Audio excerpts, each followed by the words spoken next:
Starting journaling is easy. I have started at least 9 times already. Works great for a few days, but then, inevitably, other things or pure laziness takes over and bam, another dead attempt. But this time, I have decided to change things a little bit and give it a kiss of life. Kiss as in keep it short, stupid. And challenge myself to 30 days of journaling, but only 30 seconds each day. Can I do at least that? And will it change my life? Life flies by. I swear, going to first grade was just only a few years ago. And I don't feel old. In fact, I feel exactly the same. I haven't changed. But when did my young and joyful parents turn into these old husks? And that kid of mine who just drove away on his own, how long do we have? How fast will it all pass? But what if I told you that you can slow the time down? And not just slow it, but also fill it with happy and meaningful moments. That's at least one of the promises of journaling. And overall, journaling sounds very good on paper. It's like having a quiet but supportive friend. You can unload all your stress and looping to his shoulders, process emotions, gain insights, and even improve memory. But if I want to keep it short, really short, I have to pick the most important things to write down. So, what should I pick? In my free time, I try to motivate my friends and random strangers to live to 100 years old and even more by design. Because nowadays it's very much possible, and the more people subscribe to the idea, the easier it gets for everyone. And that's why I do it. I mean, it would be crazy not to. But in our extra busy world, good luck with all that. Only selected few are ready to invest 5 minutes now to get 5 years later. Can you? So I always try to improve my game and learn how to tell better stories, to steer people into the better future and sometimes against their basic monkey urges. And along the way, you make friends, and my friend Ryan has recommended me a book. Storytelling books that you gotta read to up your storytelling game and change your life. Part 1.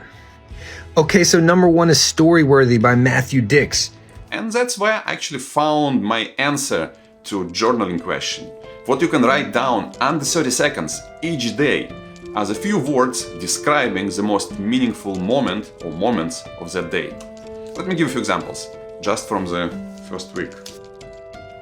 Mom and cardboard boxes. I visited my mom the other day, and she is desperate to be helpful, to be needed, and she offered me empty cardboard boxes, and I just kissed her and took them. First ride out. My kid, who I hated taxiing around all these years, just got into a car and his very first time driving alone. And I feel proud, worried, relieved, stressed, all at the same time. And small moments like this, which would otherwise might have passed unnoticed or been already forgotten, now all here, there.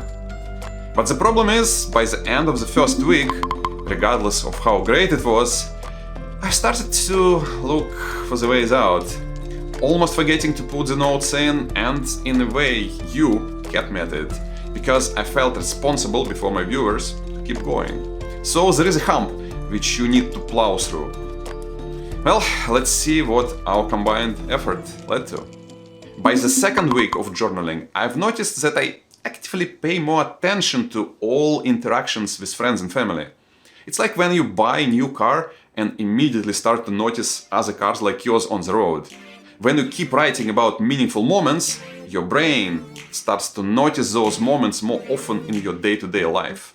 Or even better, it nudges you to create them when nothing is happening, which leads to better connections with everyone around you.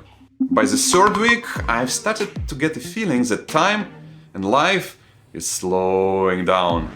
When you get on vacation and spend 7 days on the same beach, all days kinda merge into one blob. But when you go hiking, surfing, hitting historical sites, museums, best bars, and back to snorkeling, then suddenly, same 7 days, feel like 200% longer at least. Have you ever noticed that? And the same time warping effect has started to happen to me. each day felt longer and more separated from all other days. And by the end of the month, I've started to get actually addicted. Now a day without journaling almost felt like a day lost.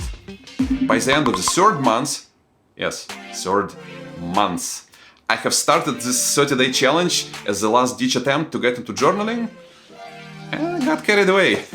What can I say? I think the curse is broken, and both me and the world, and maybe, hopefully, even you, are better for it. So why am I telling you all this?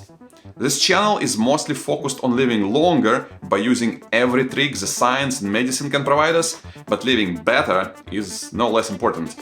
And if you want to live better, I highly recommend that you try the same 30-second journaling for at least a few weeks.